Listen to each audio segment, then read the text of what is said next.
Hi there. My name's Tammy Howard, and I am going to talk about crop production and planning for this module. Production planning is an important tool to meeting the consistency and quantity requirements for selling to schools. So that's what we're going to be going over and talking about in this section. But first, I just wanted to introduce myself. As I mentioned, my name's Tammy, and I work with the National Center for Appropriate Technology. And I, along with a large team throughout the country, work to develop the curriculum that you all have been using for this program. And I'm excited to be able to teach just a small part of it for you folks today. So let's get started. So schools can actually provide a reliable market. And one bonus of selling to schools is that you can plan that production far in advance, because schools will want to have an understanding of how they're going to be making sales from producers well in advance of the production season. But a really important consideration in working with schools is you need to make sure that you are meeting the demand or what you've agreed to sell to the schools. And you do that by crop planting and planning.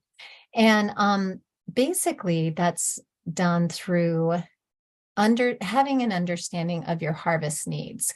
And that can be done in advance with working with a school nutrition director and understanding how much you intend to sell to them. And then you determine, based on that demand, you work backwards from your harvest all the way to the planting stage. And I'm going to talk about some different kinds of tools that you can utilize to do that today. Some questions that I think are really important when you're thinking about your planting plan is based on that agreement with the school. So are you required to provide a weekly product, a monthly product, or is it something that you're providing annually? For example, like a bunch of winter squash that the school might have storage capacity to store throughout the winter.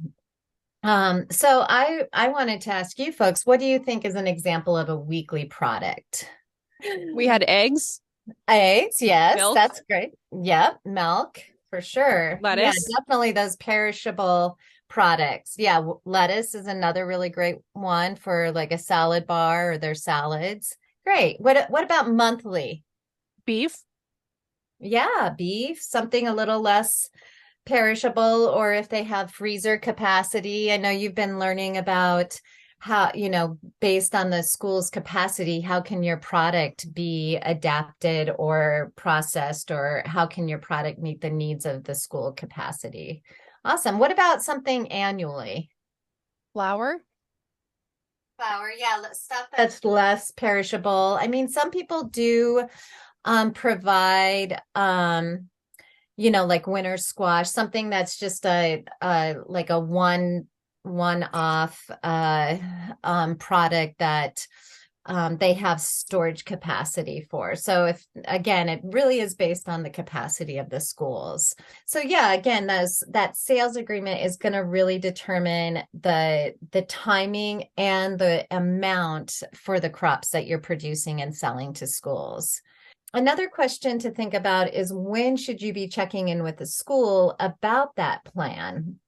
And schools have a different schedule than farmers' schedules, but if you have a school food service director that is willing to be flexible, obviously this time of year or even a little bit earlier is a great time for a crop farmer to be checking in with the schools about what they can commit to and what you can provide over the school year. And one thing I also want to make sure that you all know is that it's just really important to communicate. Like if you have a really dry year and can't produce can't produce your product at the agreed upon time, or if you have flooding and have a crop failure, all of those things, it's really important to communicate with the school as soon as you're not going to be able to meet the needs of the school. Also thinking about the grade and size that the school wants, those can determine your days to maturity. So again, so you're working back, what is your production goal? That will help you determine your harvest and planting dates. You want to identify those harvest targets. They will help you identify how much space it's going to take on your farm and help you start developing a planting plan on your farm. And then you can determine how much seed you need by knowing how many plants or acres of a specific product you're going to take. So we don't expect you to keep all of that in your head. So there's a lot of really great tools out there for crop farmers. And I know there's a lot of really great tools for livestock production as well that Jan's going to talk about next. So I'm going to share a great tool for small and large scale farms to determine basically how much seed you need, the yield estimates, as well as days to maturity. And the Johnny Selected Seeds grower library has many great tools to help you determine this.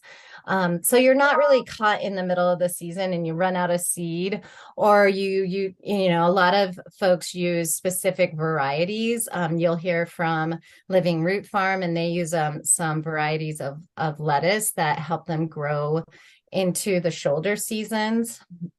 And these tools can also help you determine succession planning dates so that you can determine how often and when to plant based on your agreement with the buyers. So this is one of many calculators. I am not endorsing Johnny's Selected Seeds, but they do have a really great growers library.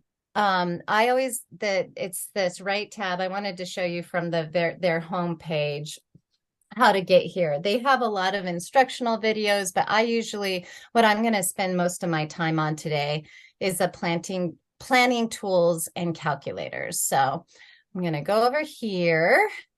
And so the first one is the seed quantity calculator that I had. And this is an interactive tool. For example, none of us are going to be growing globe artichokes, but say you have an agreement to grow broccoli and you're planning on transplanting it, and you're going to want 100 row feet of that. So you're going to need, this will just tell you how many plants you need and how many plants per foot, which I think broccoli, that's a little close personally for broccoli, but if you're transplanting it, then I usually do 18 inches for my broccoli. But so that's a really great tool so you can figure out, then you go over and then you can just go in and order however much seed. I want to show you one of my favorite tools here. This is the planting tools. So one of my favorite tools is a succession planting calculator, and then the seed starting date calculator for seedlings. So let's go to this one first. And okay, so let's see. Do you all know the last spring frost-free day in Hardin? I have a guess. It's quite a bit earlier than here in Belgrade. But At least it's May 19th. May 19th. All right. Okay.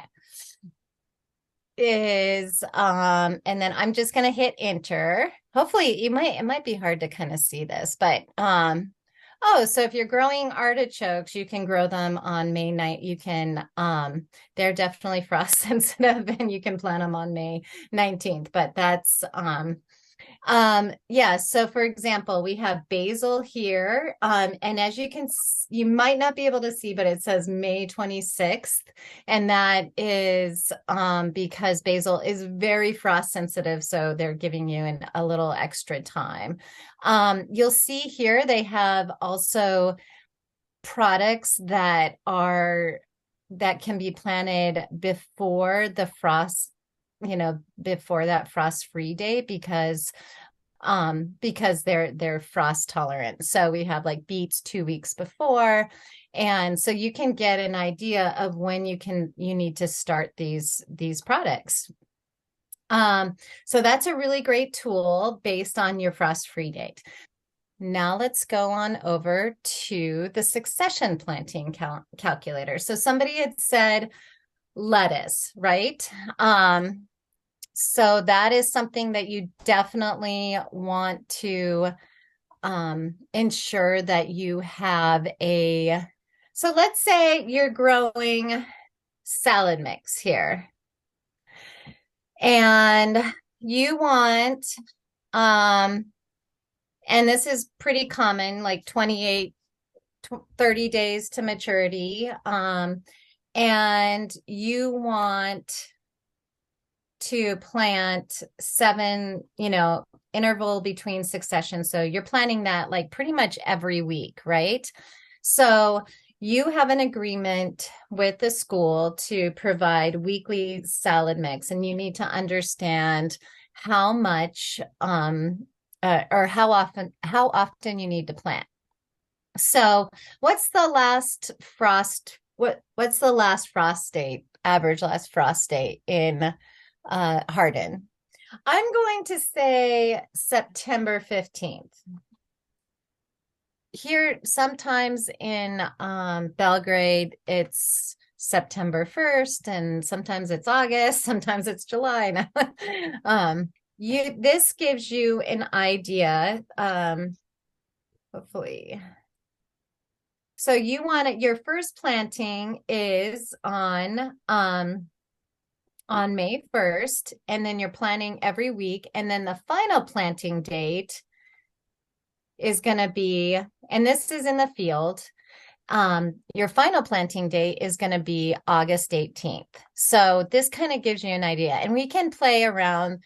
Let's try, and if you're wanting to do, for example, just lettuce heads, which will be cheaper for the school, although they require more processing on the part of the school, you're wanting to plant those every 2 weeks. And so that gives you an idea of how, your first planting, your second planting, so on and so forth, to your final planting would be on July 22nd.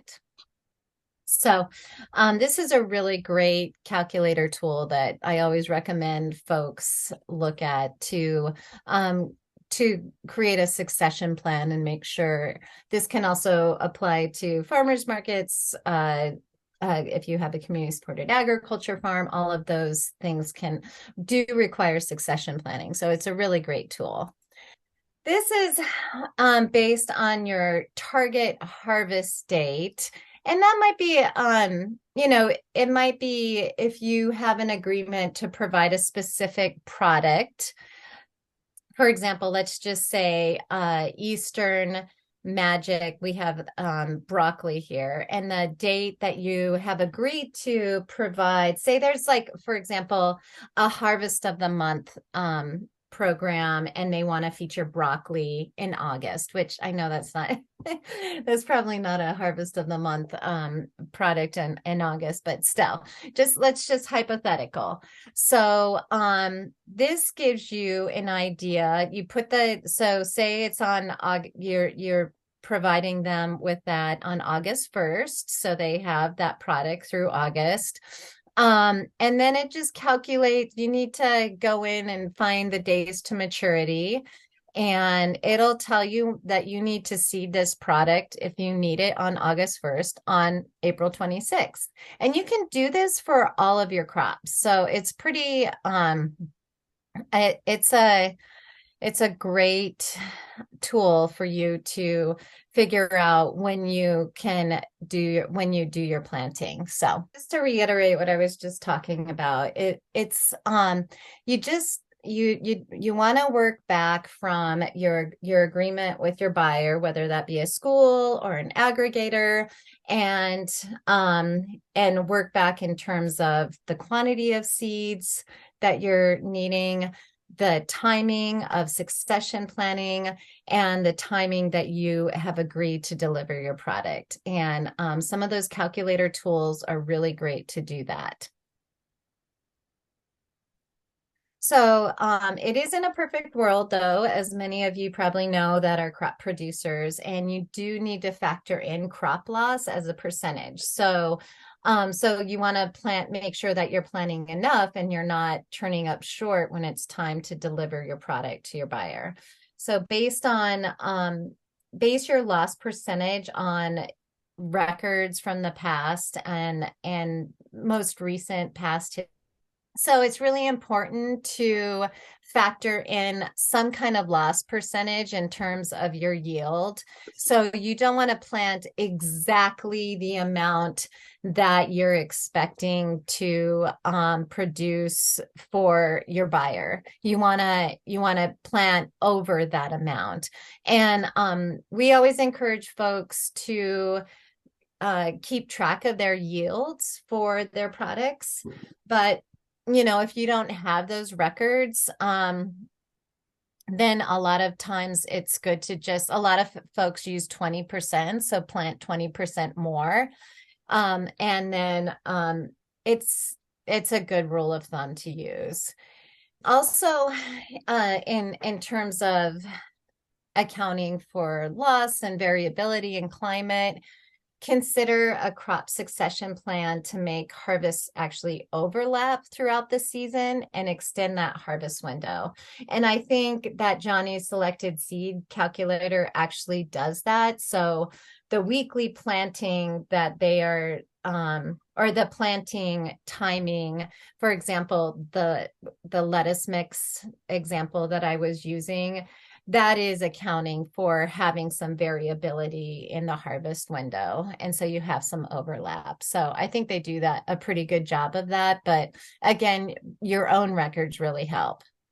Yeah. And then in terms of the harvest date, you want to plan to have crops come in 1 to 2 weeks before the harvest date. That really does depend on your crops. So for example, we were looking at that broccoli being available on August 1st, but it might actually be that if you're 2 weeks ahead of your harvest date, the broccoli would probably start to get soft and floury before that. So you might want to have a target harvest date like a week before. And that really can help if you have weather variabilities and that are cold and overcast, or in the beginning of the season, and we all here in Montana know about weather variabilities and how it can really impact your product timing and yield. And then finally, you want to plan for a product that will also be harvestable 1 to 2 weeks after the harvest date, in case warmer weather causes crops to mature rapidly. So again, using our Montana example, it could be 50 degrees and then become 80 degrees very quickly. And that's really hard for some of the cold crops. So yeah, just really making sure you're building some buffers in there for your crops. And as I had mentioned, I think that calculator is pretty good for helping build in those buffers.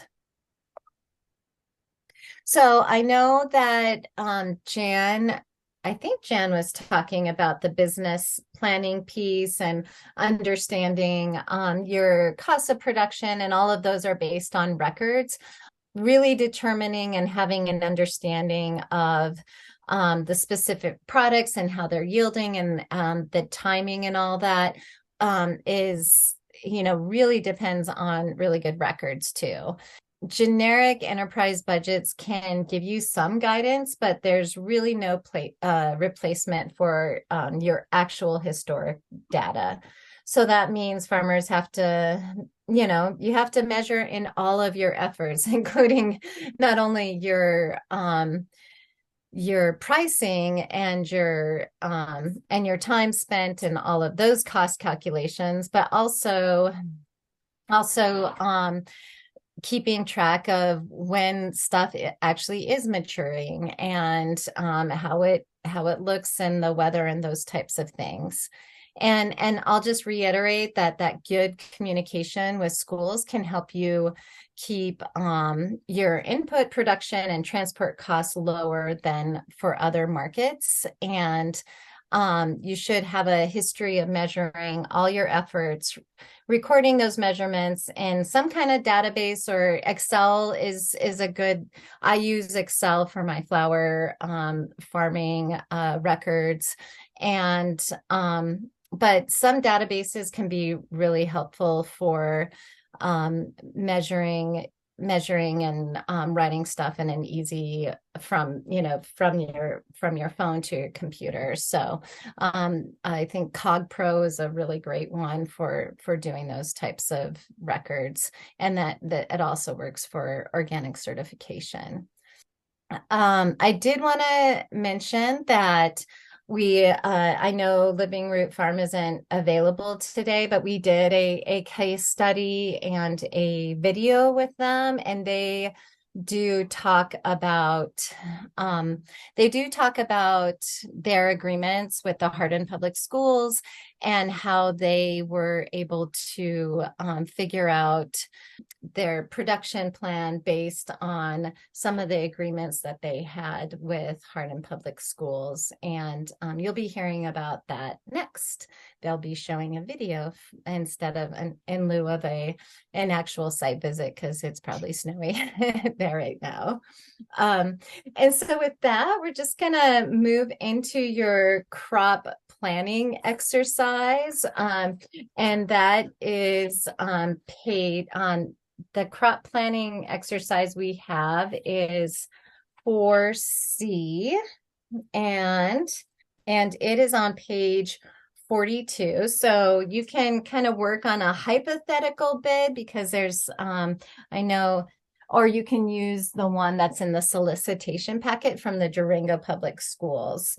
And but I'm happy to answer any questions, or I'm also available if you have questions come up when you're actually starting to develop those agreements with schools. So